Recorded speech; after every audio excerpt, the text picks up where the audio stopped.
বন্ধুরা, এই সময় ভারতীয় কোনো সেলিব্রিটিদের পক্ষে কোনো পাকিস্তানি সেলিব্রিটিদের প্রশংসা করা খুব একটা সহজ ব্যাপার নয়। এতে অনেক বিতর্ক হতে পারে, ট্রোল হতে পারে, কিন্তু এতে আমাদের অরিজিৎ সিং এর কোনো যায় আসে না। এটা আমি বলছি না, এটা সে নিজেই বলেছেন। আসলে কিছুদিন আগে অরিজিৎ সিং আবুধাবিতে একটি লাইভ কনসার্টে আতিফ আসলামের পহলি নজর में গানটি গাইছিল এবং হঠাৎ করেই গানটি বন্ধ করে সে কি বলতে থাকে আপনারা এই ভিডিওতে দেখুন। सवाल है, मतलब गलत सवाल है, कंट्रोवर्शियल सवाल है, बट मैं पूछूंगा क्योंकि मेरे को घंटा फर्क नहीं पड़ता। ये चीज मैं न्यूज फॉलो नहीं करता हूँ इतना। अब मुझे एक बात बताइए, पाकिस्तान से गाना क्या बंद हो गया इंडिया में? अभी भी बंद है या शुरू हुआ है?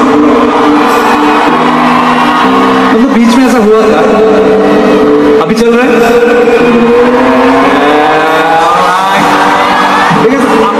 Atif Aslam is one of my favorite, and Rahat Fateh Ali Khan sir, and Shafqat Alam sir.